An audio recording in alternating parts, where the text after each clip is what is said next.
tout à l'heure, le petit comité. On n'est pas dans le fleu, mais c'est tout à fait pertinent ce qui va nous raconter ce soir.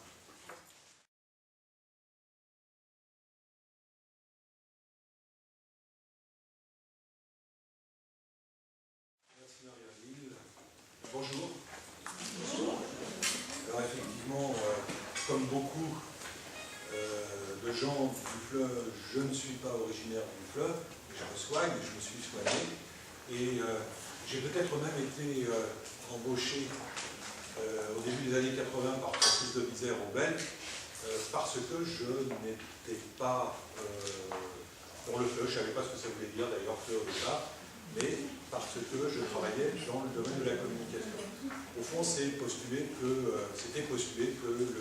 le FLE est un carrefour de disciplines et que donc on peut y agréger des gens venus d'horizons très différents.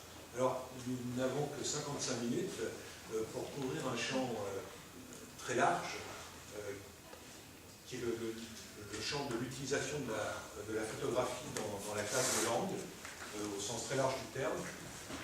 J'ai été d'ailleurs très heureux la semaine dernière d'être dans un jury de thèse sur cette question-là. Catherine Muller, à Paris 3, a fait une thèse avec Béaco, il y avait Francine Sicurel,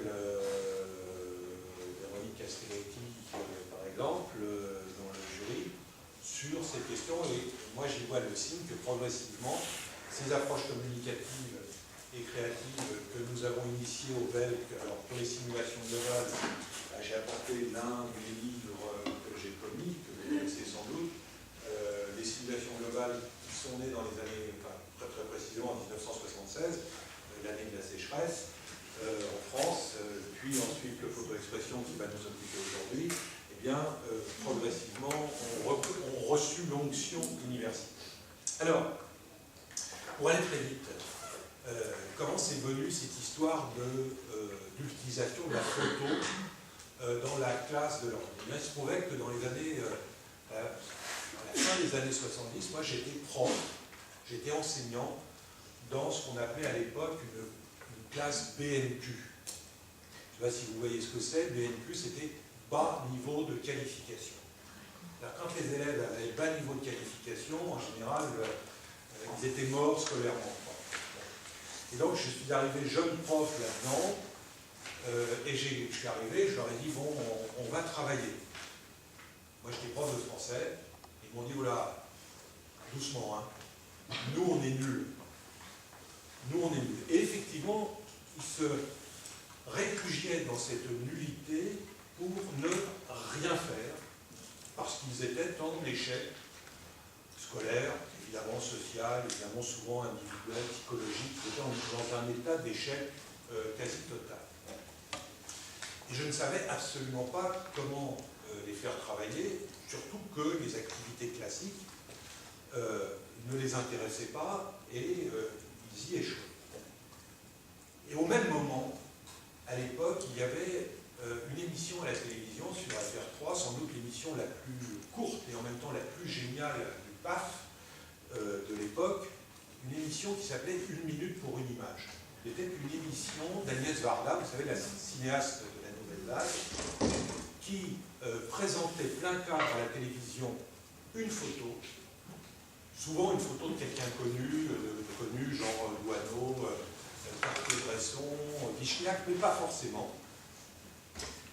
Et elle invitait quelqu'un, souvent quelqu'un de connu, du monde des arts et des spectacles, de la politique, mais parfois des gens Pékin lambda, comme on dit. Elle les invitait à venir réagir à la photo qu'elle leur présentait pendant une minute. L'émission durait une minute. Et à chaque fois, c'était étonnant. C'est-à-dire que ce que disait la personne qui était mise devant la photo révélait, au sens photographique ou psychologique, la personne qui était mise devant cette photographie. C'était absolument passionnant. Alors il se trouvait que moi j'étais en com, mais je venais aussi un peu de la psycho. Il se trouve que j'avais une maman psychologue qui utilisait à l'époque un matériel avec les élèves en difficulté, avec les enfants en difficulté, elle utilisait un matériel qui s'appelait le photolangage. C'était une série de photos de Baptiste et Bélide qui étaient utilisées pour essayer de comprendre, au fond, quels étaient les problèmes psychologiques des enfants. Sauf que les photos, elles étaient d'un symbolisme navrant pour moi. Et on vous présentait un arbre tout sec, tout seul, etc. Donc, évidemment, on convoquait le thème de la mort, de la solitude, de l'abandon, des choses comme ça. Et je me disais, c'est un peu énorme. Mais je me suis dit, bon, il y a peut-être quelque chose là derrière. Et surtout, un jour, Agnès Varda invite une chômeuse, je me souviendrai toujours, j'en parle d'ailleurs dans mon bouquin, qui est là. Elle invite Marie-Pierre Folliard à venir réagir à une photo qui était une femme allongée dans l'herbe, en maillot de bain, mais les maillots de bain des années 50, un maillot de bain, une pièce, c'était une femme plutôt corpulente. Elle était allongée sur le ventre, comme ça, dans l'herbe, près d'eau, une rivière, un lac, enfin on ne savait pas trop ce que c'était. Et puis, sur son dos, ou plus exactement sur ses fesses, comme ça, boum, il y avait un petit enfant qui était là, comme souvent les enfants le font avec les adultes, souvent avec leur mère. Et elle dit, tu vois ce que ça me dit à moi, cette photo? Je crois qu'il aimerait rentrer par là où il est sorti. Parce que c'est là où on est le mieux. Il n'y a pas de danger. Il fait bon. C'est pas difficile. Oui, je crois que c'est sa mère. Si c'est pas sa mère, je ne pourrais pas. Il y a de l'eau, il y a de l'herbe. Ça m'a filé le frisson. Je l'ai encore aujourd'hui d'ailleurs, c'était en 83, après il y a presque 30 ans. Et je me suis dit, il y a un truc là. J'ai récupéré les photos qui étaient publiées le lendemain dans l'IB, avec les commentaires. Je les ai découpées, je les ai collées sur des papiers, et je les ai filés à mes BNQ en leur disant, choisissez une photo. C'était mon premier exercice. Choisissez une photo et dites pourquoi vous l'avez choisie. Premier exercice. Pourquoi vous l'aimez? En quoi elle vous parle, elle vous interpelle. Et puis un jour, Mouloud prend la photo d'un boxeur à l'entraînement. Vous savez, elle est type comme ça, avec un casque de cuir. Et Mouloud, c'était le souffre-douleur de la classe. Il n'avait jamais rien écrit, il ne parlait pas, il se faisait taper dessus. Et Mouloud prend cette photo. Et moi, je leur disais, vous écrivez, si vous pouvez, ce que vous voulez. Et Mouloud a commencé à écrire un roman. Bon, au bout du compte, c'était 2 pages et demie. Mais c'était un roman. Et à chaque fois que je lui disais, Mouloud, bon, c'est fini, donne-moi ta copie. Ah non, monsieur, je veux continuer, je peux continuer. Et Mouloud écrivait le roman de ce boxeur la veille du championnat du monde. Le journal intime du boxeur. Et à chaque fois que je lui disais, donne, je disais non monsieur, je veux continuer. Bon, okay. Donc il a continué à écrire le roman, le journal intime de ce boxeur pendant quelques séances. Et à un moment donné, il a terminé. Alors, il l'a apporté, je l'ai lu, c'était magnifique, c'était bourré de fautes. C'était magnifique, pourquoi? Parce que il y avait tout Mouloud là-dedans. Tout son échec personnel, toute sa souffrance. Et je lui ai dit, écoute, c'est magnifique, est-ce que tu es d'accord pour que je le lise? Finalement, il a été d'accord. Je l'ai lu, et là, les autres étaient scotchés. Je lui ai dit, écoute, Mouloud, c'est magnifique, tout le monde est beau ce que tu as écrit, ça serait bien qu'on puisse le photocopier, le distribuer, l'afficher. Ah non, monsieur, il y a des fautes. Non, il ne dit pas, il y a des fautes, il dit, mais il y a des fautes. Évidemment, Mouloud, il y a des fautes. Et là, j'étais le roi du pétrole. Il dit, ouais, mais vous pouvez me les corriger, les fautes? Ah, je lui dis, bah non. Non, c'est toi qui vas les corriger. je vais te mettre des croix pour te dire il y a 5 fautes sur la première ligne, il y en a 10 dans la deuxième, etc. Alors, 5 fautes dans la première ligne, il en trouvait 2. Après, je lui disais dans la marge, les fautes, je lui disais c'est une faute d'accord, c'est une faute, on fait de la grammaire, comme ça un peu, quoi. Il en trouvait une. Après, je lui soulignais le mot. Et Mouloud a, comme ça, corrigé plus de la moitié de ses fautes. Et on a publié son texte. Et c'est comme ça qu'on l'a récupéré pour l'écrit, pour l'oral aussi, parce que vous verrez que moi, je ne fais pas de distinguo, de frontière entre écrit et oral. Et c'est là que je me suis dit, bon, il y a quelque chose, il faut que je fasse quelque chose. Donc j'ai commencé, donc, comme je vous le disais tout à l'heure, à découper les photos et à imaginer tous les exercices qu'on peut faire avec cela. Et puis là-dessus, là c'était en 83, là-dessus de l'Isère me recrute en 84, je débarque au Belk où Henri était pour m'accueillir, et je dis à de l'Isère, bah, là il y a un truc. Et il dit, bon, bah, vas-y, fais cette publication. Et donc j'ai fait un coffret de 90 photos qui s'appelle Photolangage, qu'on a republié en photo-expression quelques années plus tard chez Hachette, avec une soixantaine de pistes d'exploitation d'une ou de plusieurs photos, à l'écrit, à l'oral, sur des fonctions de communication de type d'écrire. Alors la description, c'est de l'ethnographie, hein, quasiment, ça peut être très intéressant. Raconter, argumenter, imaginer. Donc c'était des fiches comme ça qui classaient les activités. Et moi, ce que je vous propose de voir dans les 3 quarts d'heure qui restent, c'est quelques-unes de ces activités et voir comment on peut utiliser une ou plusieurs photos à partir d'une préprogrammation lexicale ou grammaticale que l'enseignant aura eue précédemment, ou alors, d'une façon beaucoup plus libre, utiliser une ou plusieurs photos pour ce qu'on appelle un projet de classe, quasiment donc faire, au fond, une sorte de simulation à partir d'une photo. Puisque nous parlions avec les collègues d'Angoulême tout à l'heure de la question de la simulation. Donc voilà. Je vous montre quelques-unes de ces photos. Parce que je les avais... Alors, je vous donne le truc, parce que moi, je me suis posé la question de la taxinomie des photos. Qu'est-ce que je vais proposer comme catégorie de photos? Donc, j'ai fait 3 pioches. Les personnages, les bâtiments, les paysages. Pioche les personnages seuls, en couple, en petit groupe, en grand groupe, dans des états ou des émotions différents, c'est-à-dire triste, joyeux, etc., seul contre le groupe, seul avec le groupe, enfin voilà, tout ce que vous pouvez imaginer. Et évidemment, ça c'est un gros travail aussi de rodage, hein, parce que les photos de l'IB, j'ai pas pu les réutiliser pour ma publication, parce qu'elles n'étaient pas libres de droit. Donc, je suis allé piocher des photos, par exemple, dans mon album personnel, dans les albums de certains de mes proches ou de mes étudiants, et c'est comme cela que j'ai vu les photos qui marchaient, qui déclenchaient, comme disait Catherine Muller la semaine dernière, ou qui ne déclenchent pas.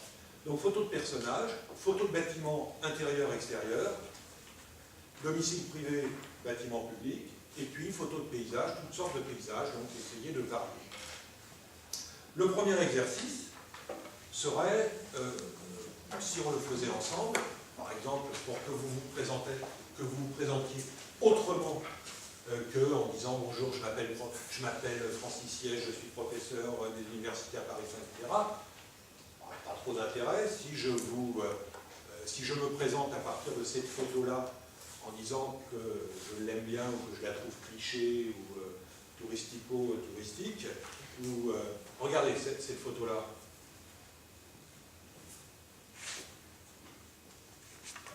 Je vous le donne en 1000. C'est qui? Personne ne pourrait être croupier ici. Ou profileur. C'est moi. C'est moi, ouais. Quand j'étais petit. C'est mignon, hein? C'est ma maman. C'est ma maman. Aujourd'hui, 86 ans. Alors lui, je ne sais pas qui c'est une de mes étudiantes qui l'a pris dans le métro. Voilà, voilà certains. Vous voyez au fond ou pas? Ça va? Bon. Ça, c'est mes grands-parents. Ben, je ne le dis pas, bien sûr. Hein. Quand je donne les photos, je ne donne jamais l'origine. Je ne dis jamais ce que c'est. Là, c'est mes grands-parents qui étaient en promenade au Maroc. Approchez-vous, les myopes, là, comme moi. Pourquoi vous êtes au fond, vous?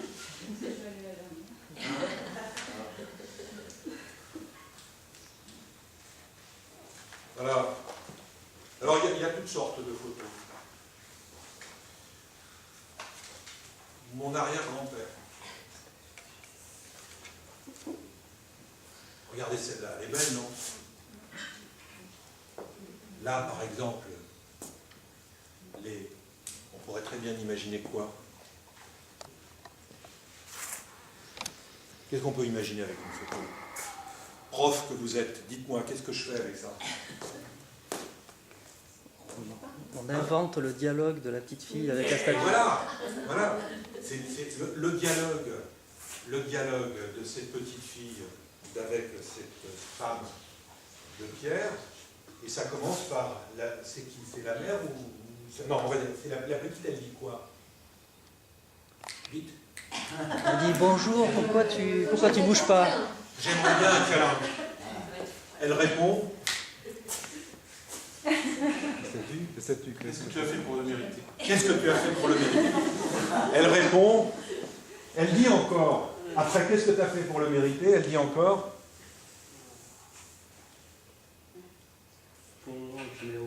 Pour le moment, je n'ai aucune idée. Voilà. Pour le moment, je n'ai aucune idée. Par exemple, j'ai 3 répliques. Voilà. Pour le moment, je n'ai aucune idée. Vous voyez là aussi, qu'est-ce qu'on fait? C'est un truc d'animateur. J'utilise un incident. C'est-à-dire qu'il me dit quelque chose, je l'intègre. C'est une remarque géniale. Bon. Je pourrais vous dire en petit groupe, voilà, vous avez 3 répliques, on pourrait en avoir un peu plus en magasin, et vous allez me construire un petit jeu de rôle. D'abord, m'écrire un petit dialogue là-dessus. Et puis ensuite, vous allez devoir m'ajouter, je ne sais pas moi, des complétifs, des relatifs, si on travaille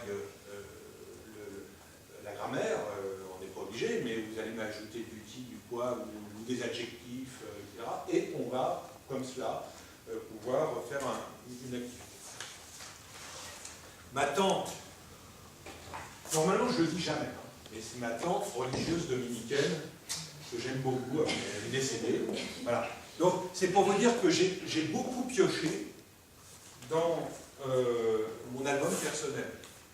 Mais j'ai aussi, pour ça par exemple, voilà, ça c'est une photo qui plaît beaucoup aux ados. Il en faut. Parce que c'est l'océan, c'est l'homme seul. Hein, c'est bien. Voilà. Voilà. Alors, je vais vous... on a photocopié les photos pour vous. Donc, café moustache.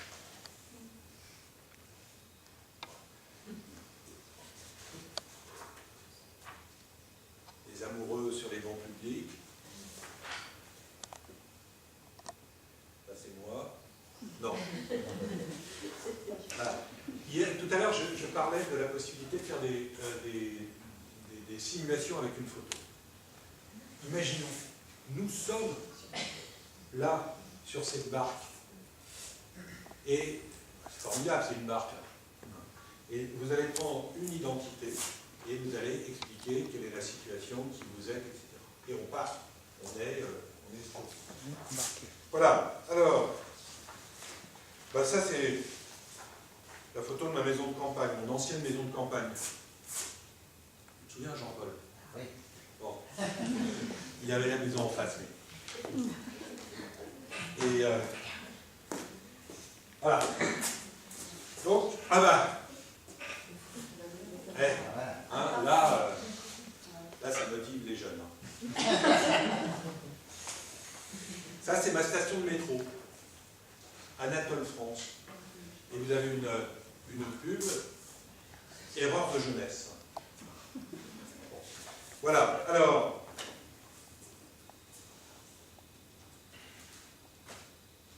on va faire passer, vous choisissez pas, vous en tirez une au sort, et vous réservez, comme on dit en cuisine, pour plus tard.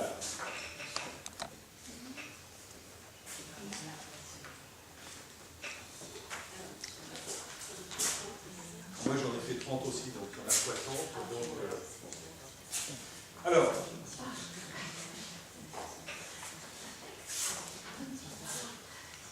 quelques exercices que l'on pourrait faire avant de commencer ce que je vais appeler une incubation.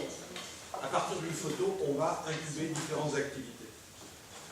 Vous prenez cette photo, vous dites en quoi elle vous plaît, en quoi elle ne vous plaît pas, ce à quoi elle vous fait penser, les souvenirs qu'elle peut évoquer. Éventuellement, vous regardez avec votre voisin, votre voisine, vous échangez, vous essayez de trouver les points communs entre les deux photos, les différences, la quantité d'exercices possibles. Un des exercices, par exemple, très simple à faire, c'est mettre des couleurs. Vous vouliez me dire quelque chose? Non? J'avais compris dans le non-verbal qu'il y avait une demande. Non. Par exemple, vous pourriez dire, vous allez coloriser cette photo. Donc, vous préprogrammez du lexique de la couleur, éventuellement de la comparaison, du ton, bleu foncé, bleu ciel, bleu des mers du Sud, bleu turquoise, etc. Et chaque apprenant va, au fond, réutiliser un vocabulaire passif en proposant de coloriser une photo. Un exercice que moi j'adore aussi, c'est l'exercice qui consiste à dire à l'élève, vous plaquez sur la photo un calque, et vous allez écrire en lieu et place des objets tous les mots que vous connaissez. Si vous connaissez homme, vous écrivez homme. Si vous connaissez femme, vous écrivez femme. Si vous connaissez jambe, mollet, vous écrivez mollet. Et vous avez une forme de carte de mots comme ça, qui peuvent être calligraphiées de façon, et avec des couleurs différentes, qui peuvent être calligraphiées de façon magnifique. Vous retirez le calque, vous avez un tableau de mots. Bon. Ce peut-être, on pourrait considérer que cette photo, avec des élèves un peu plus avancés, que cette photo est par exemple la photo d'une publicité.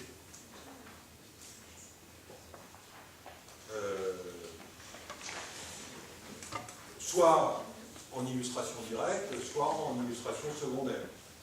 Ou c'est une photo qui est parue à la une du journal ce matin. Quel est le gros titre? Quel est peut-être le chapeau? Ou c'est une photo d'un album de musique, ou d'un film. Donc on va écrire le pitch, etc. Bon. Vous verrez dans le livre, il y a à peu près 60 ou 70 activités différentes. Et moi, ce que je vais vous proposer, c'est d'entrer dans le dur avec une photo. Donc, vous retournez, vous oubliez votre photo, là, on y reviendra peut-être, et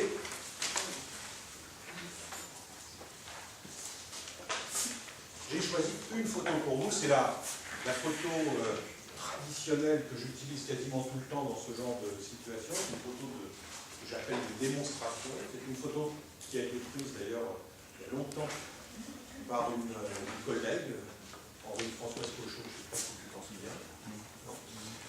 Vous êtes prêts à bien regarder parce que ça va aller vite maintenant. Voilà.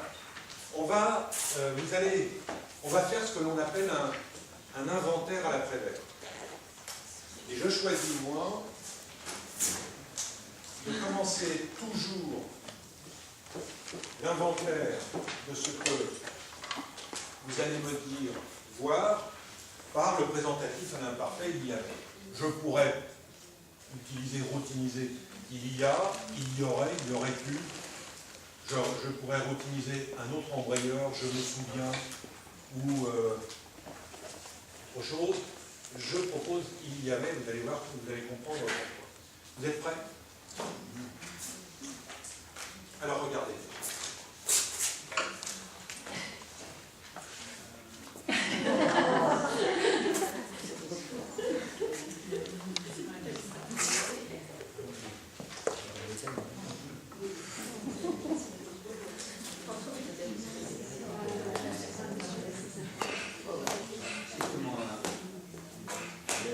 Alors, je vous écoute. Il y avait une femme. On va prendre ensemble. Hein. Il y avait une femme. Ensuite, il y avait une lampe. Une table. Il y avait des fleurs. Il y avait un jardin, j'entends.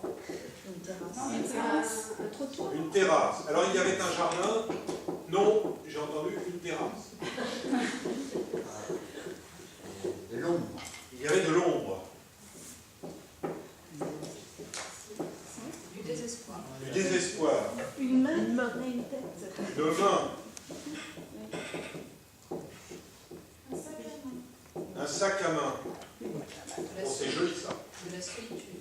De la solitude. Alors, ce qui serait bien, dans mes rêves les plus fous, j'aimerais bien que vous fassiez une description objective, pas subjective. D'accord? Alors, on reprend.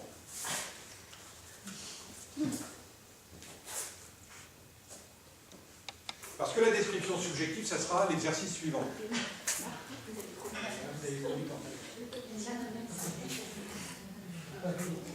Alors, moins vous voyez, mieux c'est.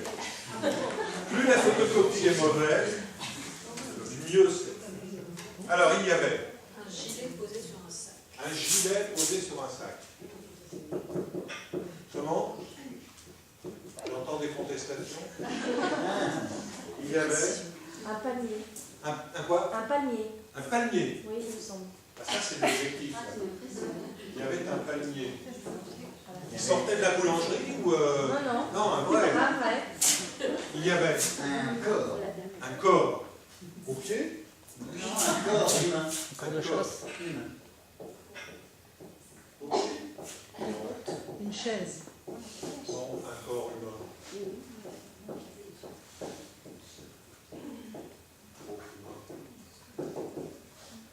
Il y avait Une chaise. une chaise. Je n'ai pas dit ça déjà? Alors, au niveau de l'animation, comme moi je suis en démonstration et qu'il me reste une demi-heure, je vais vite dans ce que j'appelle l'incubation, qui va être le matériau sur lequel, individuellement ou en petit groupe, on va pouvoir travailler. Mais je pourrais très bien faire d'autres choses. On pourrait dire on va commencer, il y avait, etc. Ceux qui ne trouvent plus rien, là, ils ont perdu. Ils sont exclus jusqu'à temps qu'on ait épuisé le descriptif de la photo. Il y a d'autres choses encore? Un chapeau. On l'a pas mis un chapeau? Des bottines. Ah ouais. Alors, par exemple, tiens, on va s'arrêter là. Et un pot de fleurs. Vous êtes combien? 30? Non, Un peu hein. plus, 35, je crois. Alors, vous allez en prendre, s'il vous plaît, une pour deux, ça va créer des liens. Voilà, si c'est possible de vous rapprocher. Venez donc, madame, à côté, il est très gentil, je le connais depuis 37 ans. On peut même se mettre à trois. Ouais. On en a déjà eu, non? Juste, dépêchez-vous de faire passer, parce que quand on va s'arrêter sur bottine, on pourrait demander aux élèves, bottine, qu'est-ce qu'il y a d'autre comme mot? Chaussures. Bah, bottes. Sandales. Bottes. Escarpins. Bab- Souliers. Babouche. Souliers, babouche. Pantoufles. Babouche. Pantoufles. Mule. Mule. Moi-même. Quoi d'autre? Comment? Ballerine. Ballerine. Ballerine. Ouais. Ballerine. Santiago. Bah, Tombe. Santiago. Et alors, il y a toutes les marques.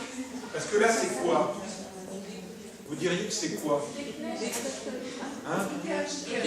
Des kickers. Sans doute. Est-ce qu'il y en a d'autres des photos là? Il en reste pas pour Oui. Marie-Odile, elle en a pas. On a trois, alors. Oui. Bon. Ben, vous pouvez en donner à ceux. Bon, alors, kicker. C'est quoi, vraisemblablement? C'est des sandales. Oui. On peut accepter chaussures. On peut accepter bottines? Non. Non. On peut accepter escarpins? Non. Souliers? Oui. Babouche? Non. C'est quoi pantalon? Pantoufles. Pantoufles, on accepte? Non, etc. Donc on peut s'arrêter, décliner comme ça, et puis chouette. Alors, on va continuer l'inventaire à l'après-vert. Cette fois-ci, tac, tac, tac, jusqu'à épuisement. Vous commencez. Il y avait? Non, au fond, mademoiselle. Madame, je sais pas. Il y avait? J'ai pas entendu. Chaussettes. Des chaussettes. Des chaussettes, d'accord. Ensuite, un quoi? Un bonnet. C'est pas dit ça ou pas? Non. Ah non, d'accord. Un bonnet. Ensuite, Un radiateur. un radiateur. Alors, quand je fais ça dans certains pays, on me dit un climatiseur. Vous voyez la faute culturelle? Un verre. Un verre. Un cendrier. Alors, ensuite, Peut-être un Un paquet. briquet. un briquet. Alors là, on est quand même limite. Hein. On est limite. Parce que le briquet, bon, il y avait, madame, après, Il y avait des plis aux chaussettes. des plis aux chaussettes.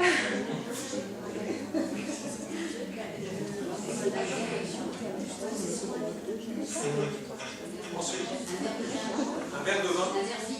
Un verre vide. Ah, il en reste un.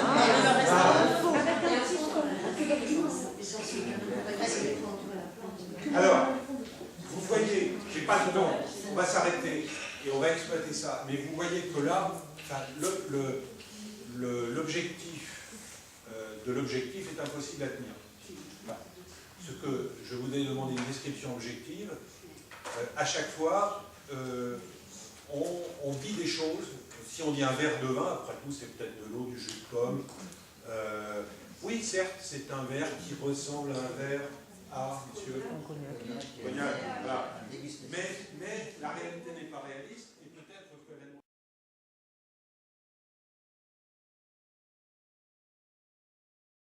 et que donc la réalité n'est pas réaliste. N'oubliez jamais cette équation. Alors, on a eu le 11 septembre, c'est une belle démonstration que la réalité n'est pas réaliste. On a eu des SK, il y en a plein. Il y a plein de preuves que la réalité n'est pas réaliste. Donc, cette dame peut très bien boire un verre de pomme dans un verre à cognac. On est d'accord. Il peut y avoir un climatiseur ou un radiateur alors qu'il peut faire chaud. Comment? Et que ça peut être les deux. Alors, juste, j'ouvre une petite parenthèse pour vous dire que là, on essaierait de faire une incubation visant à décrire, à donner le maximum de choses que l'on voit. Une autre activité serait de dire, maintenant on va faire une description subjective. Alors là, les enfants, les ados adorent. Hein, c'est du genre, moi je vois, alors on a eu des plis sur les chaussettes, on a eu le briquet, je vois une trace de rouge à lèvres sur le mégot qui est dans le cendrier ou sur le verre. Je vois... Est-ce que vous avez vu le piano, au fait, tous? Non, je suis sûr qu'il y en a qui n'ont pas vu. Vous l'aviez vu ou pas? Et voilà. En fait, on l'a même entendu. Comment? On l'a entendu même. On l'a entendu. Il y a plein de gens qui ne voient pas le piano, qui ne voient pas le... On ne voit pas les mêmes choses. Hein? Le piano, on le voit pas. Alors, je vois de la poussière sur le piano. Je vois une araignée sous le radiateur. Je vois, qu'est-ce que vous voyez? Quelqu'un caché derrière le piano. Quelqu'un qui est caché derrière le piano et qui s'appelle Alfred. Gustave. comment? Gustave. Je connais bien Gustave Armand, on m'a dit. Gustave Armand. Gustave Armand. Qu'est-ce que vous voyez d'autre aussi qu'on ne voit pas? Un chat. Un chat qui s'appelle Félix. Félix le chat. Moi, je vois un chewing-gum collé sous la table. Je vois un numéro de téléphone et un petit mot qui est écrit sur le plexiglas de la glace et il y a marqué, alors c'est quoi le numéro de téléphone? Oui, non, écoutez bien le numéro de téléphone. Comment? Non, allez-y. Oui. Notez-le bien. 07 10 10 12 14. Voilà, et il y a marqué à côté. En cas d'urgence. Il y a des initiales pas? FB. Non. FB. Donc n'oubliez pas qu'il y a Je t'aime à côté de ce numéro de téléphone baroque et c'est signé FB. FB pour Facebook. Bon. Alors, je ne vais pas continuer parce qu'il me reste à peu près 20 minutes. Je m'arrête là. Qu'est-ce que je fais avec ça? C'est un inventaire. Donc je pourrais dire aux élèves plusieurs choses. Je pourrais leur dire, vous allez me trier ça. Vous allez me faire des regroupements. Par exemple, la table avec la chaise. Les choses qui sont sur la table. Ça n'a aucun intérêt à mon avis. Mais, bon, peut-être au niveau du vocabulaire, thématiquement, etc., ça peut se défendre. Mais on peut le faire. Je pourrais leur dire, vous allez me préparer une lecture de ce texte. Moi, je crois beaucoup au fond, la balance entre, on fait de l'incubation collective, on écrit collectivement quelque chose, et ensuite on va travailler individuellement ou en petits groupes, à l'écrit ou à l'oral. Là, on a fait de l'oral écrit, et puis là, on irait travailler l'oralisation. C'est une dimension qu'on ne travaille peut-être pas suffisamment, c'est-à-dire que vous allez me dire ce texte-là avec une intention.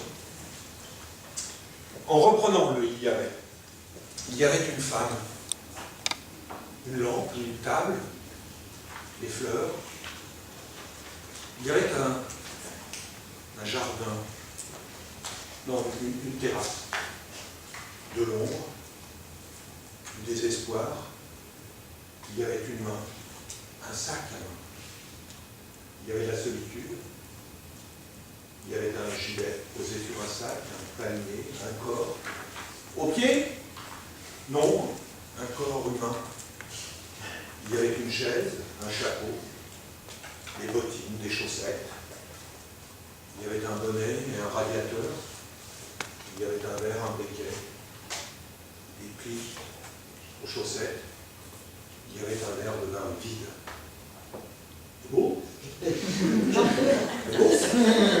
C'est du Prévert, non? Bon, ça pourrait être une autre intention. On va faire ensemble un jeu de rôle. Et on va prendre ça comme une forme de rail. Par exemple, tu te souviens, il y avait une femme, je crois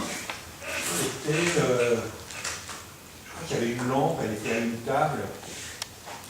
Il y avait aussi des fleurs, un jardin, une terrasse. Des fleurs dans le jardin? Il y avait tout. Ah, il y avait de l'ombre. Dans le jardin, c'est pour ça qu'elle était dans le jardin? Peut-être. Bon, peut-être qu'on va prendre ça comme un rail pour effectivement développer un jeu de rôle à une ou plusieurs personnes. Éventuellement, d'ailleurs, il y a des gens il y a des élèves qui font des bruitages aussi, pendant qu'on lit le texte. Ils lisent le texte et ils font des bruitages. Alors, voilà l'incubation en grand groupe. On pourrait dire aux élèves, maintenant, vous allez... vous prenez toutes les deux la première phrase. Tous les trois, vous prenez la deuxième, la troisième, la quatrième. Chacun prend une phrase. Et vous m'ajoutez N mots.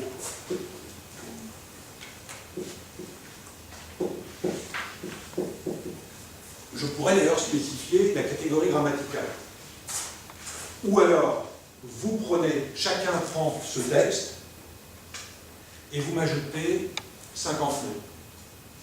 50 adjectifs, par exemple. Ou vous m'ajoutez Alors je peux soit laisser de la liberté des catégories grammaticales, soit je peux spécifier la catégorie grammaticale, si vous voulez de la couleur, et puis on va m'ajouter des adjectifs de couleur. Vous m'ajoutez N, expansion. Expansion, complétive, relative, circonstancielle, ou si on ne veut pas leur faire manipuler ces catégories grammaticales, vous m'ajoutez systématiquement il y avait une femme qui, il y avait une femme que, il y avait une femme sur laquelle, éventuellement des relatifs lourds ou légers. Bon. Et on va nourrir le texte de cette manière. Ça peut être, vous m'ajoutez du style direct à l'intérieur, des phrases entre tirets ou entre parenthèses. On va commencer. Il y avait une femme, alors, qui, que, quoi, dont, où, sur laquelle, pour laquelle, avec laquelle, ce que tu veux.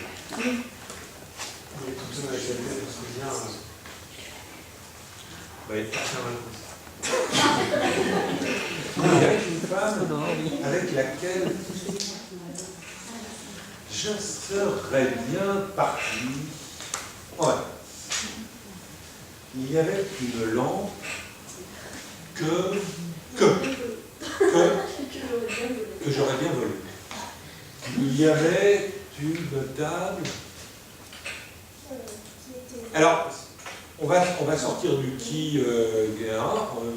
On peut mettre, il y avait une table. Alors là, par exemple, on va prendre il y avait une table. On va essayer de mettre le maximum d'infos sur la table. Il y avait une table. Avec un verre posé dessus. Avec un verre posé dessus. Un sac à main posé dessus. Avec un sac à main. Oui, mais la table en elle-même déjà. Il y avait une table carrée. Peut-être un peu bancale. Avec 2 pieds en fer, c'est ça, non? Oui. Assez laide. Comment? Assez laide. Banale. Une table de bistrot. Une table, vraisemblablement de bistrot, qui avait été rapportée là par le propriétaire du bar. Enfin, du bistrot.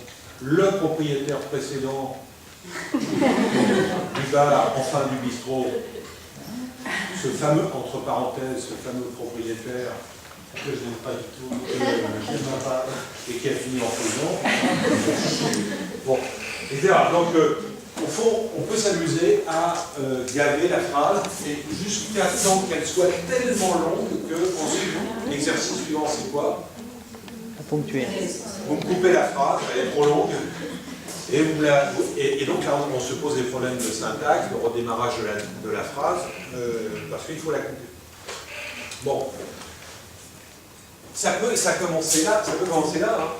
Il y avait, je m'en souviens aujourd'hui, très précisément, avec une forme d'acuité douloureuse. Entre parenthèses, pourquoi m'en souviens-je donc aujourd'hui? Une femme, sans doute, entre parenthèses, mais certains pensaient que c'était en réalité un homme. Une femme, disons donc, d'un certain âge, et peut-être même d'un certain... D'ailleurs, bon, on s'arrête. Elle a quel âge, d'après vous? Allez, à ma droite, vous dites 70 ans. Alors, ah non.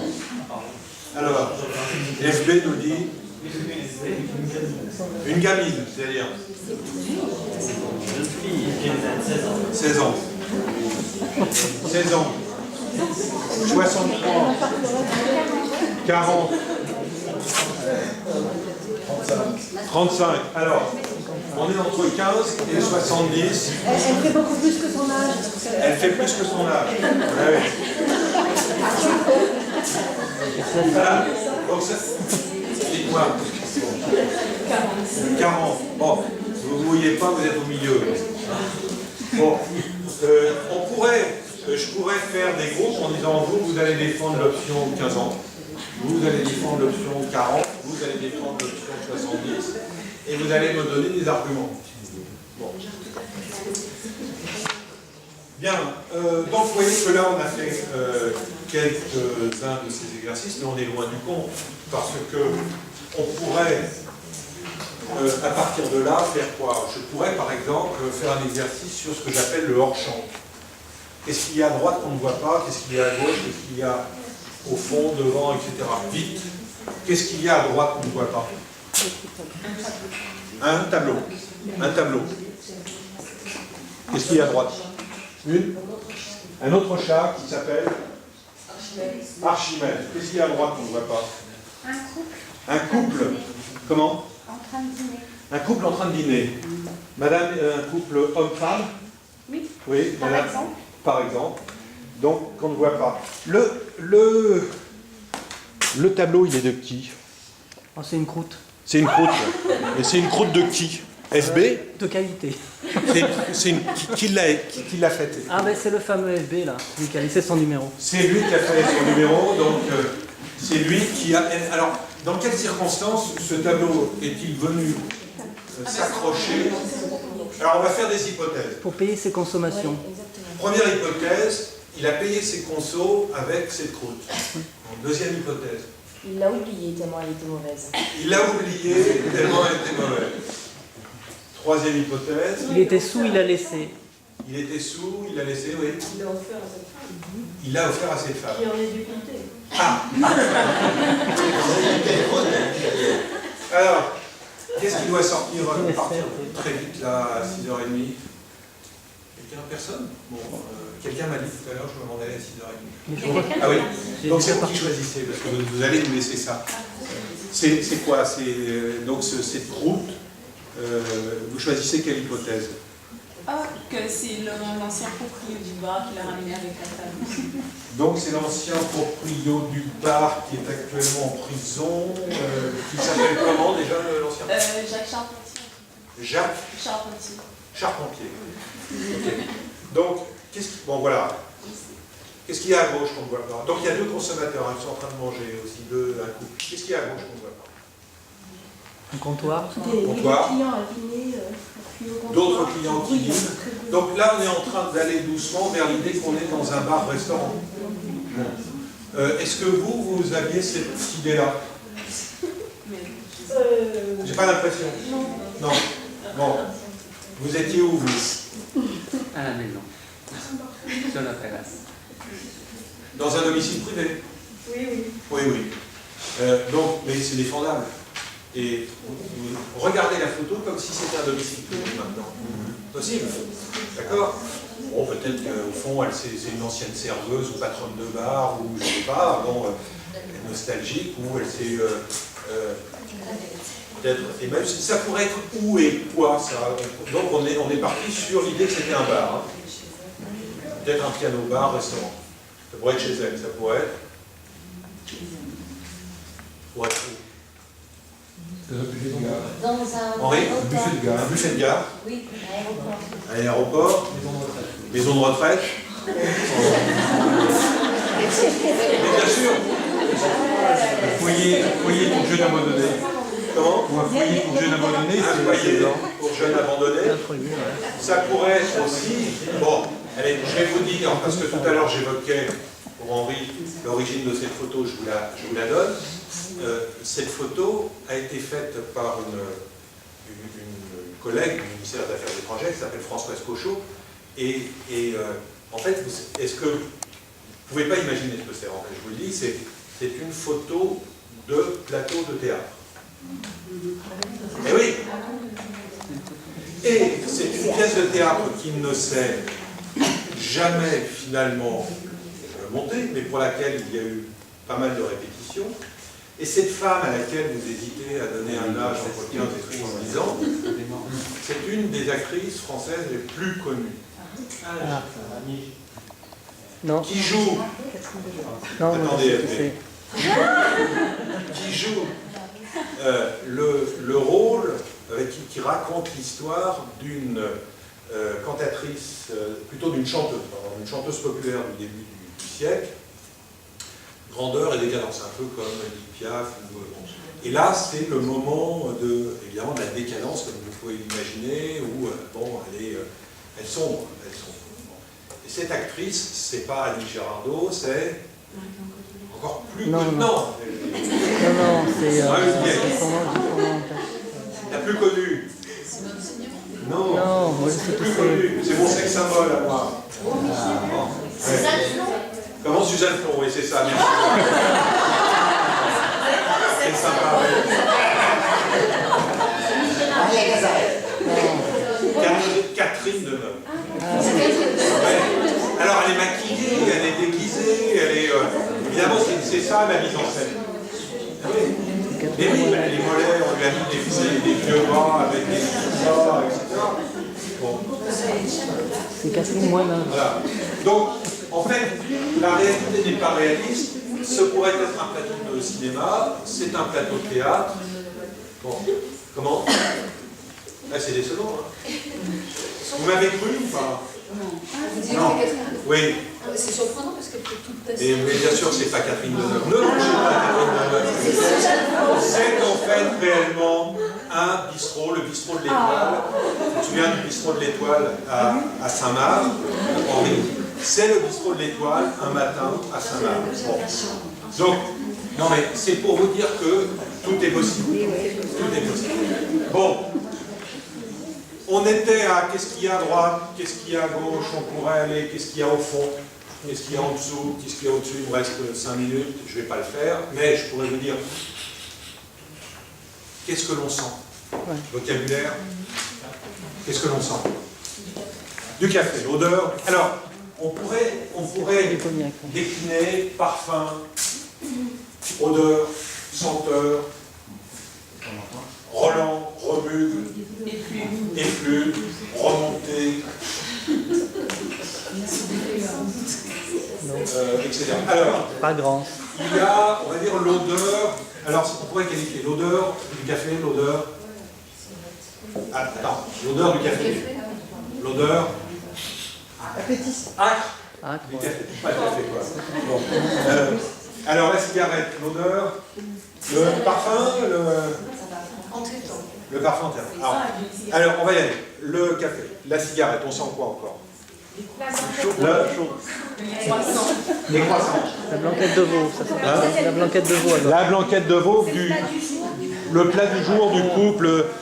Bon, on pourrait d'ailleurs, un groupe pourrait aller écrire le menu, parce que un des exercices, c'est de dire, vous allez décrire tout ce qui a été écrit. Bon, on sait déjà qu'il y a je t'aime sur la table, mais peut-être que la dame là, qu'est-ce que vous croyez qu'elle fait cette dame?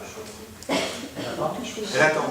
Mais elle pense. Autre hypothèse. Elle pleure.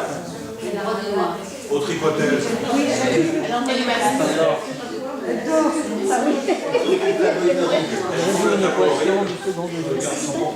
Bon, elle regarde son portable, elle vient de recevoir un SMS, et peut-être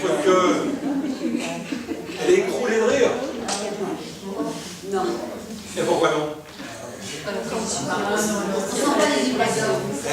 Peut-être qu'elle est très célèbre et qu'elle se cache d'un paparazzi parce qu'elle est dans une tenue. Écoutez, elle a fait un pari. Ah oui. Qu'elle viendrait, elle qui est connue, qui est honorablement connue, qui est prof de français langue étrangère à Angoulême, elle a fait le pari qu'elle viendrait habillée comme une clodo à Halloween pour une fête organisée par des amis. Et zut, il y a un étudiant qui passe avec son iPhone et qui va la prendre en photo. Bon. Voilà, c'est une hypothèse, ça. Qu'est-ce qu'on sent encore? La blanquette de veau, il y a d'autres odeurs? Les blancs. Voilà. Peut-être le chat. La pisse de chat. Oui. La transpiration. L'huile L'huile de friture qui vient du fond, là, de la cuisine peut-être. Bon, ok. Là, en l'occurrence, d'ailleurs, le côté trash, les élèves, ils nous sortent des odeurs bien violentes. Qu'est-ce que l'on entend? La musique. Des conversations des clients. Téléphone qui sonne. Le 07. Ah, Radio Nostalgie au fond. Qu'est-ce qu'on entend sur Radio Nostalgie comme Un vieux slow. un vieux slow, triste, par exemple, donne. Capri. Alors, comment ça fait Capri c'est fini? Capri c'est fini. Capri c'est fini. Je crois bien. Ben moi je vous ai fait chanter des groupes comme ça. Alors c'est souvent Piaf, hein. C'est souvent La vie en rose, etc. C'est génial, hein, parce que tous les étrangers connaissent La vie en rose. Et vous les faites chanter La vie en rose, ça pleure à la fin. Donc, on entend, ça peut être les bruits de voiture, si on est allé là-haut, etc. Évidemment, il y a les conversations des gens qui sont en train de manger la blanquette de veau. Et alors, monsieur dit, il est dans leur champ, il est en train de manger sa blanquette avec madame. Cette chanson me dit quelque chose. Cette chanson me dit quelque chose. Et elle lui dit... Ma blanquette est meilleure. Ma blanquette est meilleure. Comment? Oui, c'est là-dessus qu'on s'est rencontrés. Sur la blanquette ou sur... Alors, bon, mais malheureusement... Ils ont fini sur la banquette. Donc on m'a dit une heure, pas plus, après on a embrassé, et il y a 20 minutes de questions. Regardez, retournez la photo que vous avez tirée au sort. Et dites-moi comment elle pourrait s'insérer. Alors, juste une chose pendant que vous réfléchissez, évidemment cette femme, on ne lui a pas donné une identité, on pourrait lui donner une identité, dire très vite, par exemple, d'ailleurs, c'est souvent une technique que j'utilise surtout quand je suis stressé, j'ai le premier qui a parlé à raison. Le premier qui a parlé à raison, donc il faut parler bien fort. Donc, quel est son nom? Germaine. Comment? C'est elle? Germaine. On est d'accord. Hein. On la connaît, c'est pour ça, ouais. Bon, quel est son prénom? Ben Germaine. Ah oui, il faut écouter. Hein. Mais bon, là, il y a la possibilité de faire un petit exercice avec les élèves pour leur dire, vous savez, en France, il y a des gens qui s'appellent Denis Bertrand. C'est-à-dire qu'ils ont comme patronyme un prénom. Alors c'est souvent parce que quelqu'un dans leurs ancêtres a été abandonné, et donc la bonne sœur a donné le prénom. Il s'appelle Berthe Germaine. Alors voilà. Alors le prénom, on a dit, c'était Berthe. Jackson. Elle a quel âge? 45. Quelle est sa situation de famille? Mariée, veuve, Divorcée. Célibataire. abandonnée, divorcée. Quelle est sa nationalité? Belge. Française. Allez, franco-suisse. Allez. Quelle est sa profession? Concierge. Enfileuse de fer, là.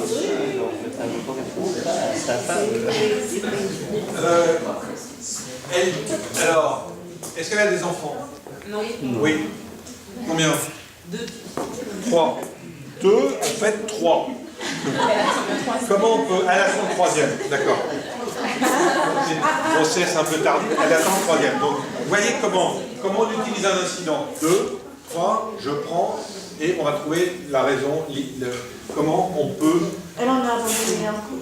Peut-être, etc. Oui. Alors, on ne va pas faire dans le misérabilisme, mais une chose que j'aime bien, c'est demander une qualité physique. Alors, il faut aussi essayer de faire en sorte que ça ne tire pas vers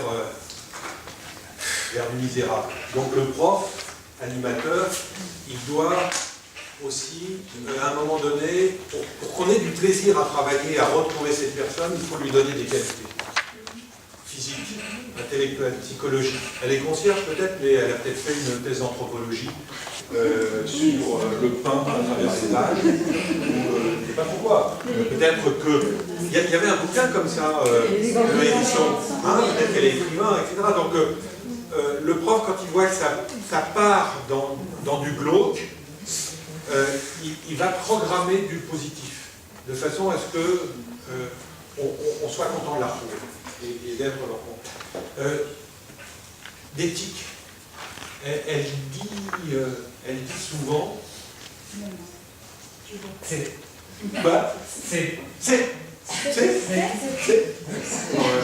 qu'elle a un tic corporel.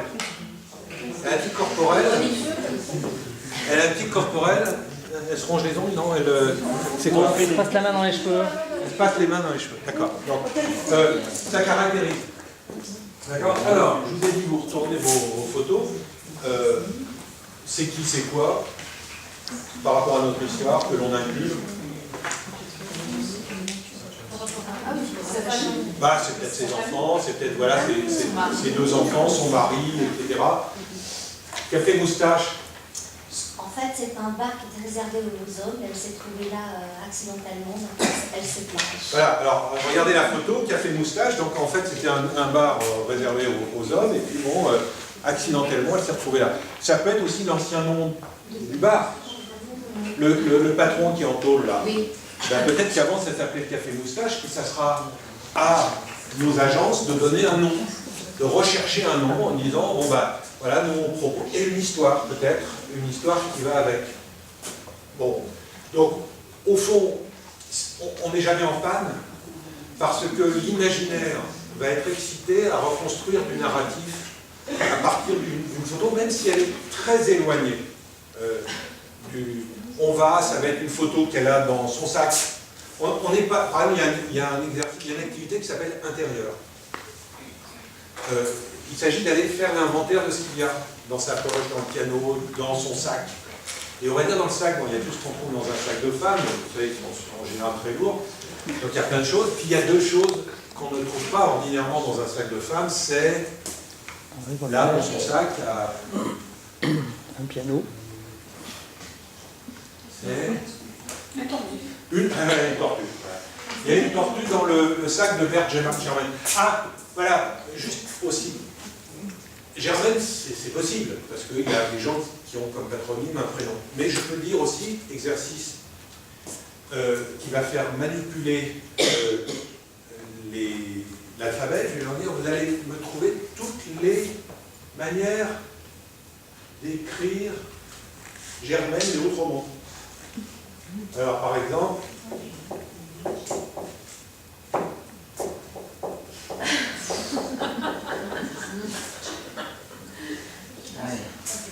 et là, il faut, et donc on est sur la prononciation, il y a certains mots qui sont formidables pour ça. Parce que les élèves vont, G et J, par exemple, dans certains, c'est problématique. Ils vont vous dire ils vont vous dire et, ou ils vont vous dire me au lieu de m, des choses comme ça. Ça, ils ne savent pas. Donc on va dire tiret. Bon. Et chaque élève va faire des propositions. On va en faire juste 3 ou 4. Allez, qui me propose une orthographe de Germaine qui concerne J-E-2-R-E. J-E-2-R-E. Voilà, tiret N, accent grave, N. Comme ça E. Voilà. Une autre, vite. G-E-R-E.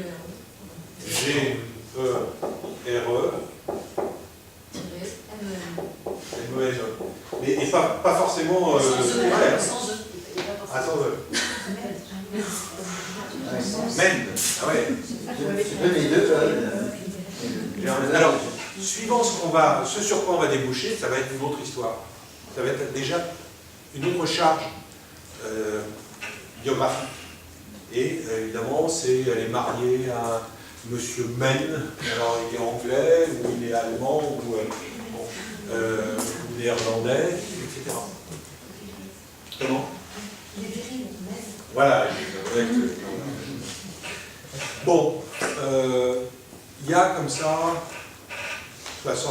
70, même davantage, parce que depuis les années 80 que le photo-expression existe, les profs s'en sont emparés, l'ont adopté, l'ont adapté et l'ont utilisé dans des situations incroyablement différentes et de par le monde entier. Je peux vous assurer, je fais quand même pas mal de missions dans le monde, ça m'arrive même qu'on me dise, une fois, ça m'est arrivé au Brésil, fin fond du Brésil, on me dit vous ne seriez pas apparenté à un certain Francis Sièche qui a fait le photo-expression, etc.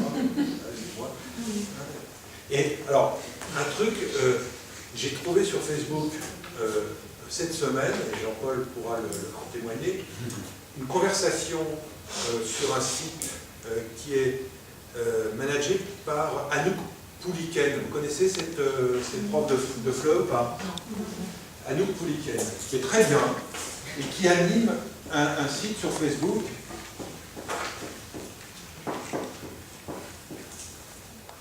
d'échange de docs en français langue étrangère. C'est assez génial.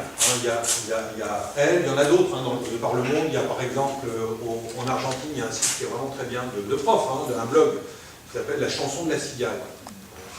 Ils s'échangent des pratiques. Et celui d'Anouk Pouliken, je tombe dessus, je le connais depuis un bon moment déjà, et puis je vois une conversation, une Algérienne qui dit est-ce que vous utilisez la photo en français?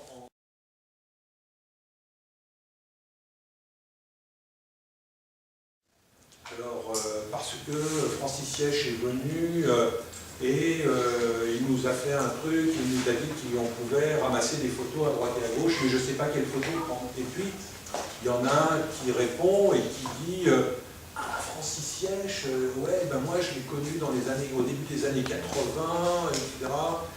Il ne savait pas que moi j'étais en train de regarder ce qu'il disait sur l'aile, donc finalement je l'ai contacté. Et il a un blog qui est absolument génial, où justement il utilise des photos. Et par exemple, alors, il utilise des photos. Alors, lui, il s'appelle Abel Carvalino.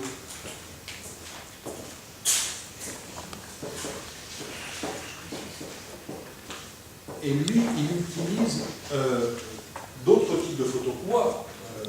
Il utilise des photos un peu bizarres. Par exemple, il y a des photos des différentes stations de métro qui ont été faites par un photographe professionnel, et par exemple à la station Invalide, sur le quai il y a des invalides. Sur la photo du rock, vous avez un groupe de rock sur le quai qui est en train de jouer. À chaque fois, il y a une illustration comme ça assez drôle, et il propose ça à ses étudiants de réagir comme ça, et c'est très bien fait. Il y a comme ça plein de photos qui sont... Alors, il n'y a plus de problème aujourd'hui pour trouver des photos. Il y en a partout. Vous avez évidemment sur le net ou sur le web 2.0 en partage quantité de photos, et ça c'est formidable. Il n'y a même pas besoin d'acheter mon bouquin. Voilà. On va terminer là-dessus, mais question maintenant, la parole vous appartient. Je n'ai pas dit le tiers de ce que je voulais vous dire, bien sûr, vous l'imaginez. Alors. En fait, ça ne s'adresse pas qu'aux fleurs. Non. Que dans une classe avec des gens en difficulté, mais pas tant que ça, pas forcément. Ça marche, parce qu'en fait, c'est quelque chose que tu disais avec les tout petits en langage en maternelle. Oui. De langage comme ça. Et ça marche aussi avec des classes d'adultes ou d'adolescents en difficulté, tout simplement. Alors, ça marche avec des adolescents en difficulté, c'est comme ça que je suis parti, ça marche avec des adultes. C'est d'ailleurs assez drôle de voir des typologies d'imaginaire. Par exemple, quand je fais ce genre de choses avec les profs, contrairement à vos élèves dont vous disiez qu'ils se sont tous donné des identités de gens riches, beaux, moi je me souviens quand j'ai fait mes premières simulations avec mes BNQ, une base de qualification, les filles, quand elles se prenaient pour des identités fictives, elles étaient toutes grandes, minces, blondes et esthéticiennes. Les garçons, ils étaient grands, minces, baraqués, musclés, bruns aux yeux, bleu acier, ils étaient informaticiens et ils avaient à l'époque, ils avaient une BMW noire. Il y avait une stéréotypie comme ça qui était, bon, mais qui était nécessaire, qui était cathartique. Et quand on faisait au VELC avec les groupes de profs des séances de photo-expression, eh bien, les mères germaines étaient tous divorcés ou célibataires, on avait viré les enfants, il n'y avait pas d'enfants, enfin, et il y avait au fond une forme de tonalité un peu noire, roman noir, misérabiliste, c'est-à-dire qu'on a tous la stéréotypie de notre créativité, hein, tous les groupes, enfin, voilà. Autre question.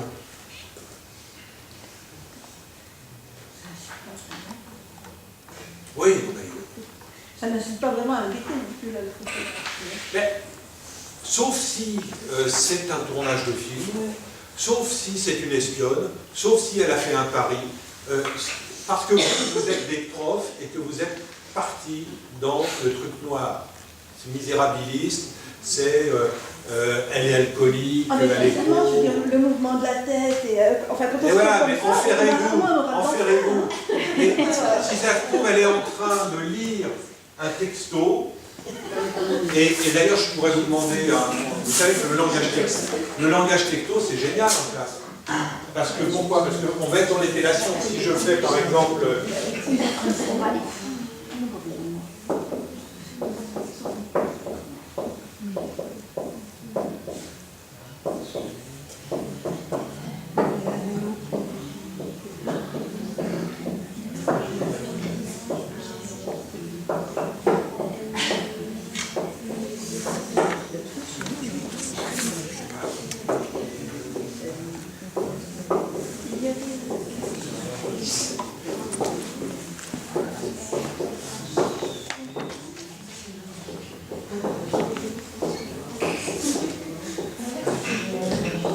etc. On peut demander aux élèves d'ouvrir, par exemple, un petit répertoire, et à chaque fois, elle a cédé, elle s'est agitée, elle a cassé, cet été. Bon. Là, je vous fais quoi? Et là, c'est un exercice de prononciation. Hein. Helena est née au pays grec, pays des idées et des déesses. On en parle beaucoup en ce moment. Elle y a vécu et obéit à Hervé. Elle s'est agitée et elle a chahuté et a cassé un œuf. Bon. Le français a cette chance. En plus, on va travailler les différences de prononciation entre le sud, le nord, était, etc. Et cette dame, si ça se trouve, elle est en train de lire un texto comme ça de sa fille, et elle est peut-être allée écouler de rire, ou elle se cache parce qu'elle a besoin de se cacher. Donc, la photo sera ce que le groupe en fera. Le truc, par contre, ce sur quoi j'insiste, c'est que il faut faire attention à conserver les objectifs d'apprentissage et à ne pas vous faire piquer le pouvoir par des participants, des apprenants qui vont faire déraper psychodramatiquement l'univers que vous êtes en train de construire collectivement, qui vont se l'accaparer et qui vont l'emmener du côté du sexe ou du côté, je ne sais pas, enfin de tous les tabous, la mort, la religion, etc. Donc le prof, il doit être tout le temps en contrôle, et à un moment donné, s'il sent que ça part d'un côté trop misérable, il le dit d'ailleurs, il dit « moi je ne veux pas que l'on fasse quelque chose de misérable, donc je vous propose qu'on programme des qualités physiques, intellectuelles, du plus, de la richesse peut-être, ou un événement. La concierge, et bien finalement son bouquin a été édité, et puis on la connaît sous le nom de Berthe Germaine, mais en réalité c'est celle qui a écrit Le Hérisson, là, et voilà, ou peut-être qu'on l'a gagné au loto. Barbieri. Voilà. Barbieri. Donc la question du dérapage psychodramatique, c'est important. Ce que je veux dire, et je l'ai dit tout à l'heure, en entrée de jeu, c'est qu'avec une photo, vous pouvez faire une simulation globale. Parce que là, on a incubé doucement mais sur plusieurs séances, si on avait plusieurs séances d'une demi-heure ou 3/4 d'heure ensemble, avec à chaque fois des commandes du prof. Vous allez m'écrire tous les textes qu'on trouve dans ce café qui s'appelle le café moustache ou qui s'appelait autrefois le café moustache, etc. Vous allez peut-être m'écrire le petit cartel qui se trouve sous la croûte, qui est accroché là à droite du mur, et vous allez peut-être écrire la carte postale ou la lettre que ce monsieur a envoyée. Peut-être qu'elle est en train de lire, je sais pas, une lettre d'amour. Alors ça, je fais incuber des lettres d'amour aussi. Ça, c'est assez formidable, parce que on va avoir quelques lignes comme ça, et ensuite chacun, à partir de cette matrice-là, va écrire sa lettre d'amour. À partir de ce qu'il veut. C'est clair ou pas ce que je raconte? Oui. Posez-moi une question, s'il vous plaît. Concernant la trace écrite, ce qui va rester en fait de la partie oralisation, comment vous procédez? Donc parce qu'ils vont donner plusieurs interprétations comme on l'a fait. Oui. Donc vous allez essayer de les mettre d'accord sur une interprétation pour choisir celle-là, ou vous allez essayer de coller à ce que vous aviez anticipé? Alors, très bonne question. Lorsque, par exemple, je fais incuber des hypothèses, comme je l'ai fait tout à l'heure, c'est quoi alors plusieurs hypothèses? Je me retrouve avec un... Souvent, quand je fais incuber des hypothèses, c'est que la réponse qu'on m'a donnée ne me convient pas. J'aime pas, c'est trop misérable, ou c'est sec, ou je sais pas quoi, ça me plaît pas. Bon, je le dis pas, mais je dis est-ce qu'il y a une autre hypothèse, est-ce qu'il y a une autre hypothèse, etc. Donc le jeu des hypothèses, c'est un jeu créatif qui est intéressant. Donc je fais monter des hypothèses, et je repère dans la classe quelqu'un qui est un peu à out, qui participe pas, qui participe peut-être comme ça, mais il a juste à choisir. Je dis bon, c'est toi qui choisis. Elle s'appelle Germaine, soit Germaine comme le prénom, soit Germaine J-A-I-R-1, soit Germaine 1, c'est lequel? Le deuxième. M-E-H-N, Ouais. c'est ça? Donc voilà. Donc, elle prend une décision pour le groupe qui est super importante parce que si elle s'appelle Germaine, on n'aura pas la même histoire. Donc c'est souvent comme ça que je procède. Éventuellement, sur certains gros coups, je peux faire voter. Par exemple, si je vous disais en agence, vous allez me chercher le nom du café d'aujourd'hui, puisqu'il y a un nouveau propriétaire, l'autre est en prison, qui est le café Moustache. Si on est sur cette hypothèse-là, peut-être qu'elle elle s'est trompée, elle est dans un café Moustache, Gomme, etc. Mais bon, ça peut être. Mais imaginons que ce soit un autre café avec un autre nom. Je pourrais vous mettre en agence, vous avez tous les 5, vous cherchez un nom, vous cherchez aussi une histoire qui va avec une justification du nom. Bon. Vous venez faire votre proposition, puis ensuite on vote. On vote à 2 tours, et voilà. Donc, ça peut être ça. Très éventuellement, on en parlait avant, ça peut être le prof qui exprime aussi. Je ne suis pas trop chaud là-dessus, moi, mais pourquoi pas. Ça peut être éventuellement le prof qui dit moi, je trouve que c'est bien ça. Moi, je le fais rarement. Voilà. Mais c'est une manière de récupérer. Mon Mouloud qui ne parlait pas, par exemple, je lui aurais dit bon, ben voilà, elle a quel âge, Mouloud, pourquoi? C'est toi qui prends la décision.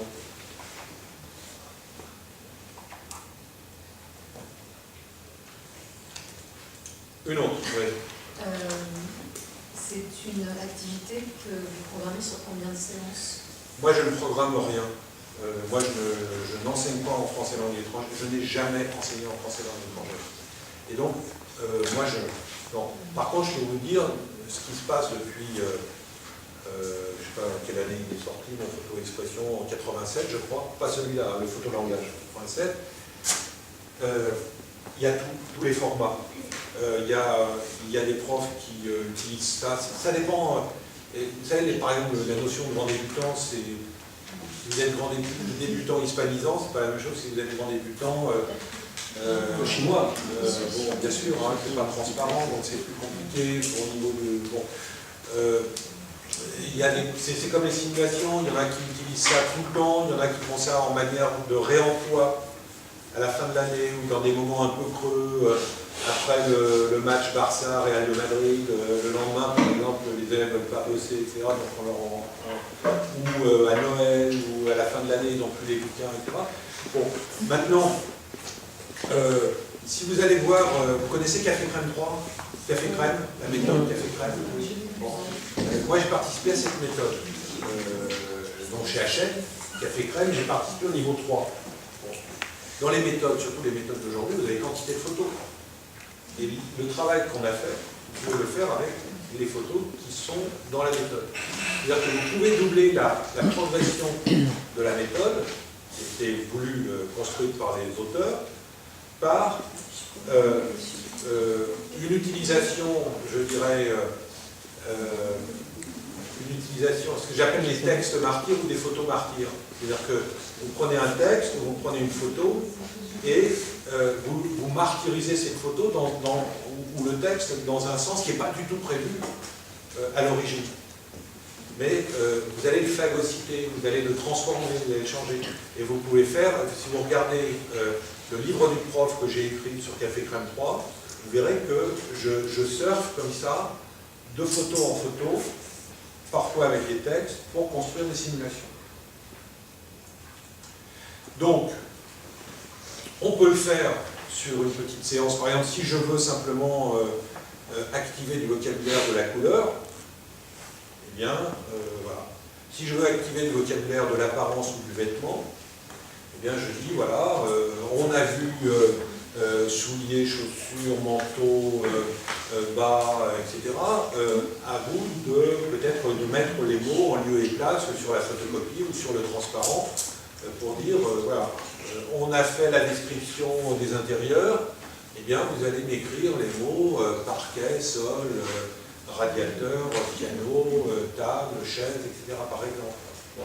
C'est-à-dire que suivant ce que vous aurez préprogrammé ou l'objectif peut-être plus créatif et sur du long terme, vous allez soit faire écrire une très longue histoire avec à chaque fois des nouveaux personnages qui vont entrer, parce qu'on va tirer une photo, tac, ça va être autre chose, etc. Soit vous pouvez avoir un objectif extrêmement limité. Cette photo est parue à la une du journal ce matin, je ne sais pas, d'Ouest France, pourquoi bon, peut-être que c'est une photo sur la misère qui attend les peuples d'Europe, peut-être que c'est une photo sur les ravages de l'alcoolisme, ou je ne sais pas quoi, des affres de l'âge, ou peut-être que c'est une pièce de théâtre, ou un film, ou voilà, une exposition de photos de quelqu'un de connu. Donc, ça peut être minimaliste. On fait un petit travail. Trouver un titre, c'est un super travail. Et linguistiquement, bon, on va sortir 2 ou 3 mots, mais derrière, il y a un très gros travail. C'est un travail d'agence, de com, de pub. Hein, parce que moi, j'ai formé pendant 15 ans des créatifs d'agences de pub pour trouver ce qu'on appelle une accroche, une baseline, une signature, ou un titre. C'est compliqué. Donc c'est un vrai travail sur la langue.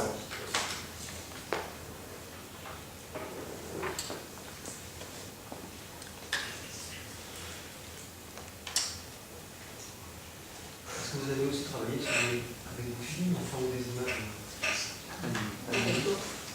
Alors, non, moi j'ai travaillé mais j'ai rien fait, je n'ai pas publié. Par contre, ce que j'ai fait, c'est avec des tableaux, des peintres. Et notamment, mais j'ai pas pu le publier parce que ça coûtait trop cher au niveau des droits, parce que bon, autant là on peut faire des photos en noir et blanc, on peut proposer, au fond c'est l'idée, c'est le concept qui est intéressant. Après vous faites comme moi, vous prenez des photos de votre album, puis si vous prenez des photos de... Alors, il y a un truc que je vous conseille de ne pas faire, c'est de prendre des photos d'actualité et des photos de publicité. Bon. Pourquoi? Parce qu'il n'y a pas de place. En général, c'est tapageur, c'est ce que disait Marc, vous savez, le commentaire, c'est un comment faire taire. C'est-à-dire que le commentaire de la photo d'actualité ou qui va vous faire pleurer, ou qui va montrer la violence, ou la photo de publicité en fait, elle ne vous laisse pas vraiment de place la plupart du temps, maintenant, même si ça change un peu pour la photo de pub. Donc, moi, ou alors c'est autre chose, c'est une autre activité. C'est-à-dire que moi, je travaille dans la pub depuis 20 ans. Si je fais avec des étudiants des ateliers de pub, je fais des ateliers de création publicitaire. À ce moment-là, on y va franco. Et c'est une autre démarche que celle-là. Et on ne va pas avoir les mêmes résultats, les mêmes discours. Maintenant, donc, je n'ai pas fait avec des films, j'ai fait avec des tableaux. Essentiellement tableaux du 19e siècle, parce qu'au 19e siècle, vous avez quantité de mouvements différents. Hein, vous avez les romantiques, les impressionnistes, les symbolistes, enfin vous en avez tout un paquet, donc c'est extrêmement varié, c'est souvent figuratif, et ça peut être très intéressant aussi de le faire. Et alors dans ce cas-là, souvent ce que je fais, c'est que, bon, à l'époque, on va le faire avec l'ordinateur, c'est-à-dire que vous envoyez d'une façon très très fugace, comme ça, le Van Gogh, et ils prennent les couleurs, tout ça, et ensuite ils doivent commencer à raconter le tableau. Bon retour à Angoulême, il faut dépêchez-vous, parce que le train, 7h52, ça va. Bon, mais il y a eu beaucoup de choses qui ont été faites, notamment en Belgique, par Carmen Comte sur le film. Il y a eu Hélène Croque-Méfabre, qui était prof à l'Université de La Rochelle, qui a fait des choses très très bien dans le domaine de l'apprentissage de l'anglais avec des films. C'est-à-dire qu'elle balançait des films à ses étudiants, genre Le Faucon Maltais ou des choses là, et elle les balançait en version originale sous-titrée. Et ensuite, elle demandait Casablanca, Lorraine Dacal, Alfred Hogarth, etc. Et elle demandait aux élèves de se mettre en petits groupes, de regarder une scène, et puis ensuite de venir la jouer en anglais. C'est-à-dire qu'il l'avait entendu en anglais, il l'avait vu avec les sous-titres, donc il y avait de la compréhension de la situation, sinon une compréhension totale, et il jouait. Alors c'était intéressant parce que il y a toute la compétence communicationnelle, il y a même le suprasegmental qui est convoqué à ce moment-là, parce qu'on leur demande d'imiter, de faire comme. Avec le script ou c'était un travail de mémoire? Non, ils regardent le film. Ils ont le film, et on est tous les deux, vous avez Lorraine Dacal, Alfred Hogarth, et on va faire la scène du bar ou de l'avion à la fin, etc. Et on la regarde, on la routinise tous les deux, et puis ensuite on vient la jouer. C'était pas Lorraine Dacal? Non, c'était Ingrid Bergman. Non, c'était qui? C'était Ingrid Bergman. Hein? Ingrid Bergman. Ah bon. Bah oui, dans Casablanca, non? Oui. Ingrid Bergman. Ingrid Bergman, bon. Bien. Qu'est-ce qu'on m'a dit? Bah, merci beaucoup de votre...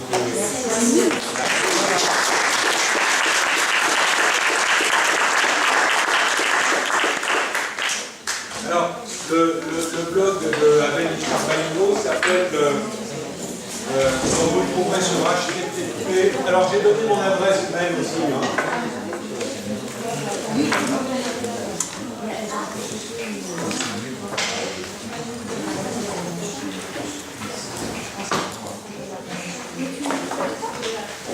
Non, c'est bon, vous n'êtes pas là. Pas de problème. Ok, voilà.